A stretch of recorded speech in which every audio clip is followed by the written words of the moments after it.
I wanted to do a video today, the 29th of August 2020, in the midst of this coronavirus pandemic, about an experience I had 7 years ago, 2013, when I had just become unemployed from 14 years, after 14 years teaching in a seminary, which was a very nice place to work with a great schedule and sufficient money to live and everything. And a change of administration in this Catholic seminary resulted in a lot of changes.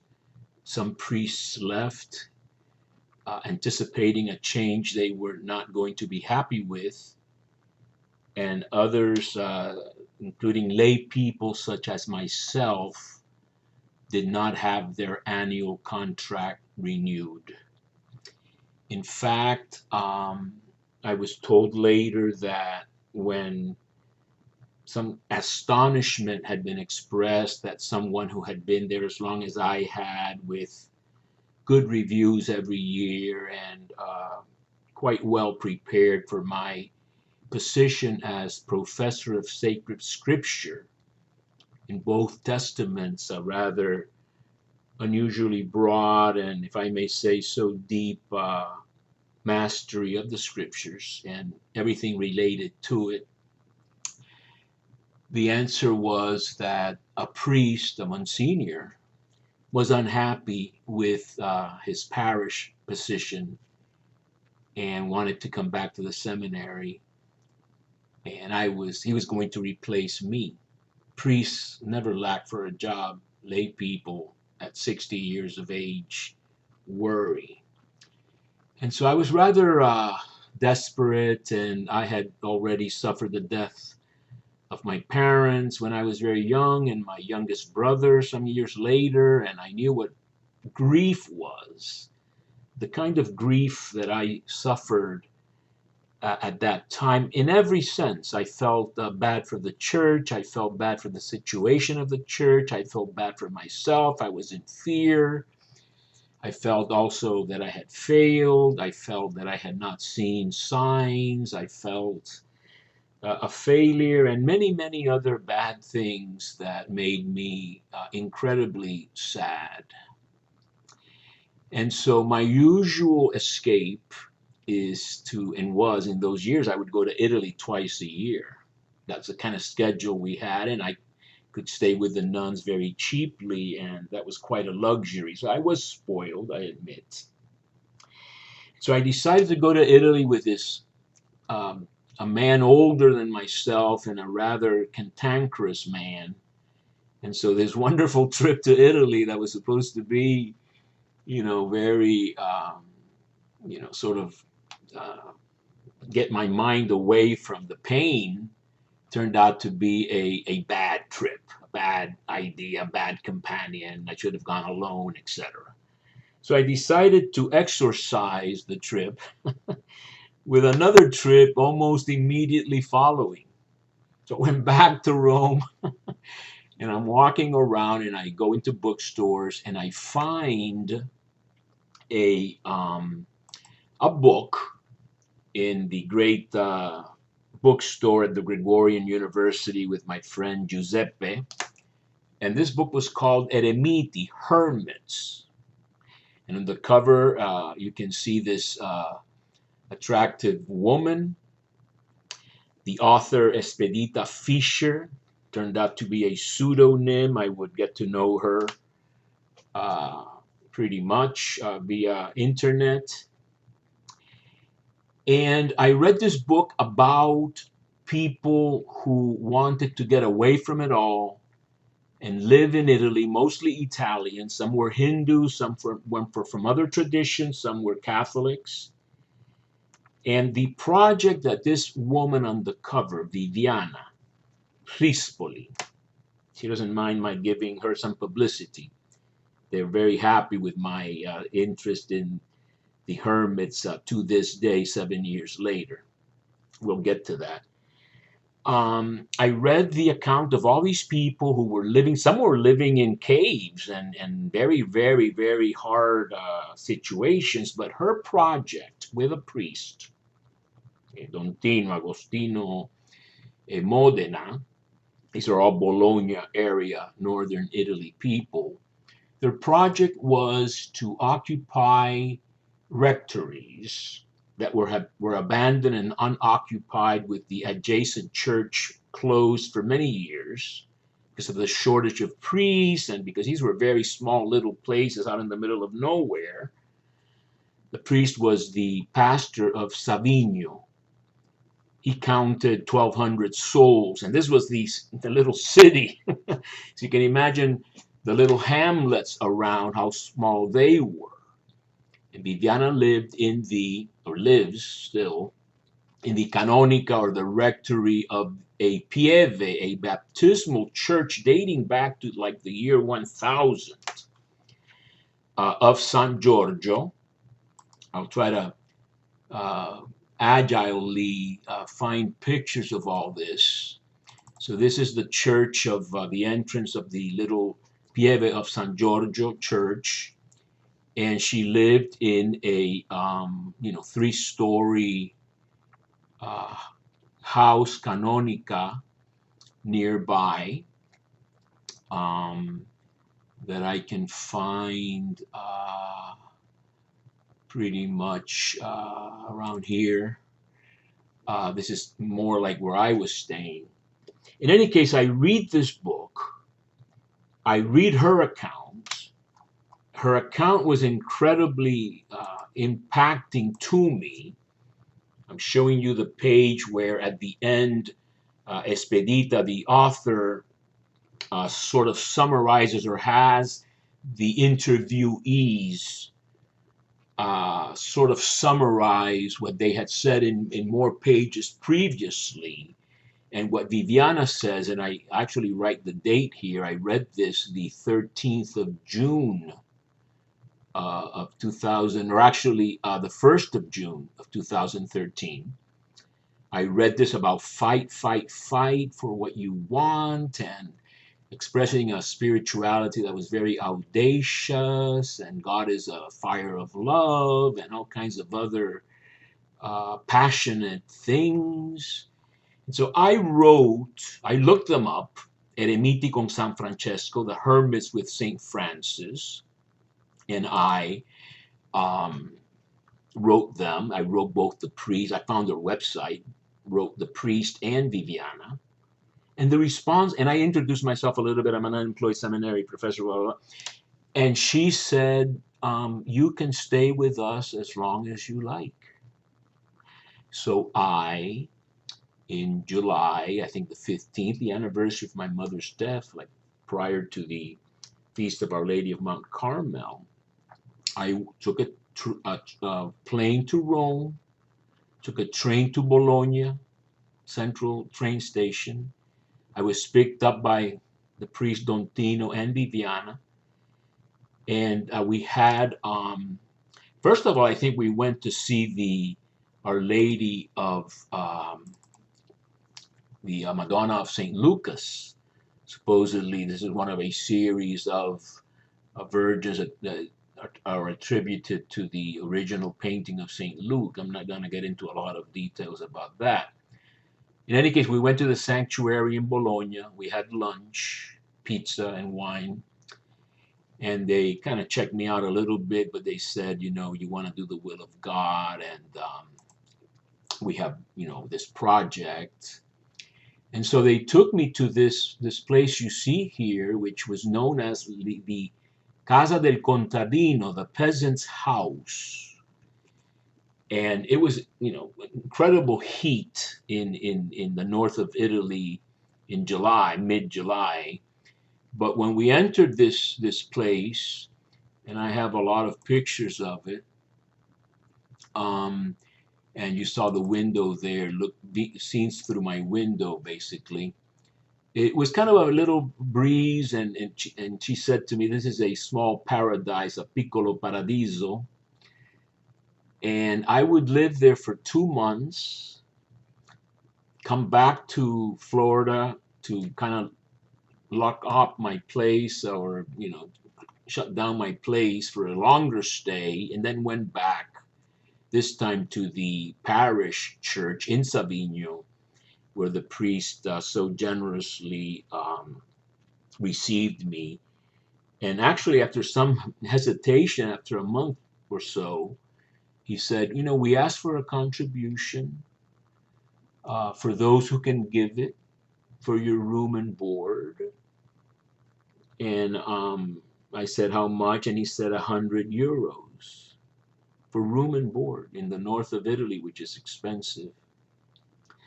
So this was an experience of community and of sharing and all the things that we, in theory, talk about without the great security of religious life.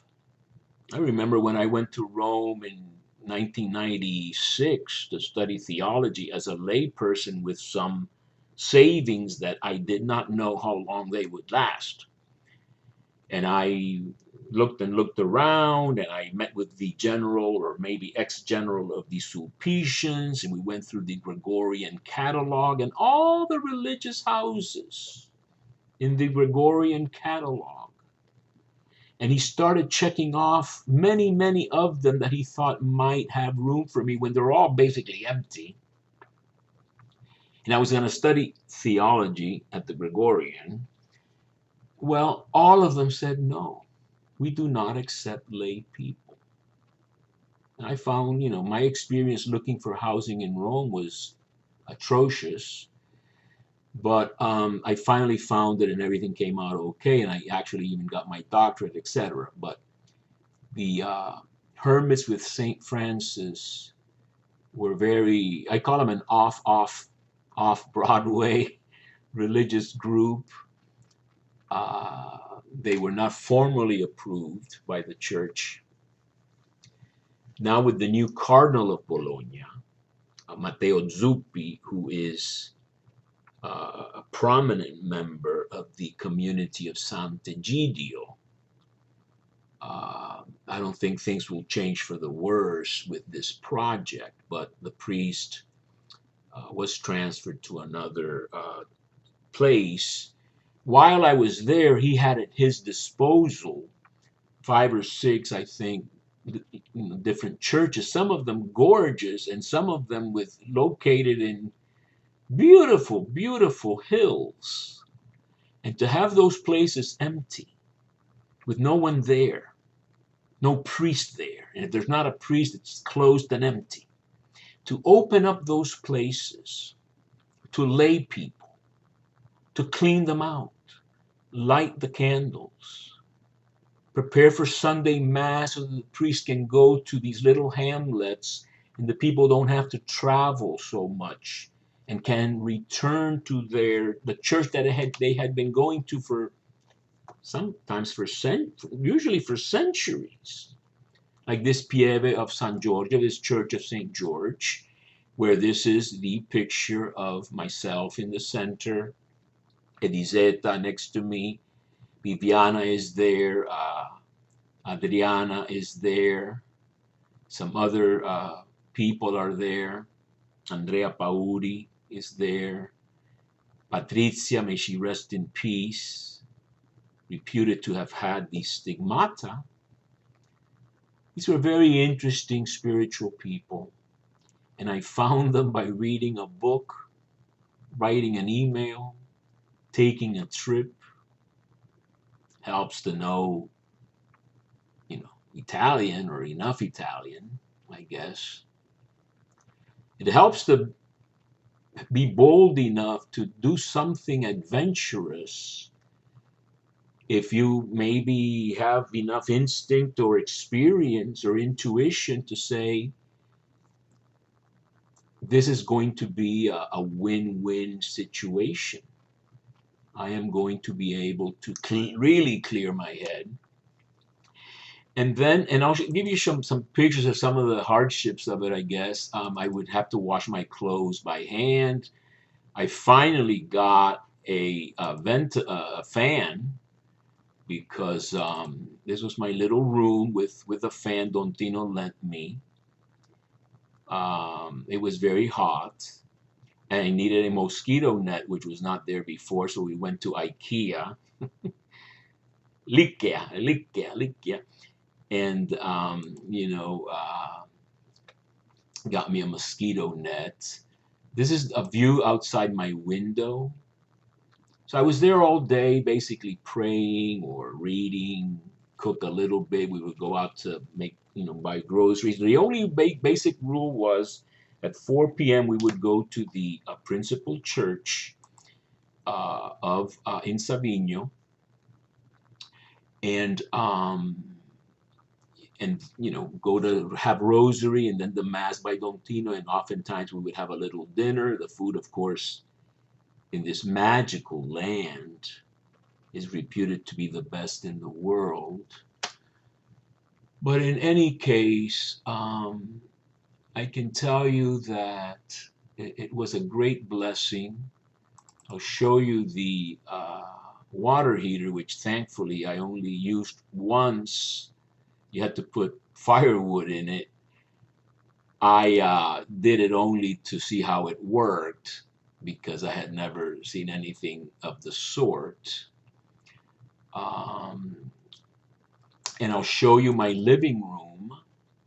Speaking of fire, my living room had a fireplace. I never stayed there in winter. They said you're gonna have a hard time in winter. Come to the rectory in Savigno, but this is in Samoja, very little hamlet. And someone there, I think I know who it was, a hermit, wrote, "And how I wish it were already lit," from Jesus saying, "I have come to bring fire on the earth." So you can imagine the history I felt in this place amidst the hardship physically. Oftentimes, spiritual benefit and growth comes alongside of material, physical hardship. And so I wanted to share that. I know that they, the hermits, who are gathered today again to celebrate their feast on this very special day of the martyrdom of John the Baptist. In Spanish, I've been doing programs for Radio Maria Peru, and for some reason, maybe because this feast was coming up, or because I felt that sharing or talking about when I escaped from the dreariness and pain of a situation I was in, it would be a useful thing to reflect upon. I started speaking in Spanish several times about this experience. Here is the photo of the water heater with the fire in it. So I could tell you so much more about it, but I don't want to keep it longer than 20 minutes or so. I'll show you the main altar of San Giorgio. This is a church dating back, like I said, to the year 1000. Now it's been repaired probably a whole bunch of times, rebuilt, etc. Look at some of the countryside there, like the Colle Bolognese. These are the hills of the Bologna area. Here's in memory of those who died for the fatherland, including Emilio Grandi. I always notice that. So in any case, this may be translated into Italian. Un caro saluto a tutti I miei amici italiani, specialmente questi eremiti con San Francesco, che voglio tanto bene, porto sempre nel mio cuore. Addio, arrivederci.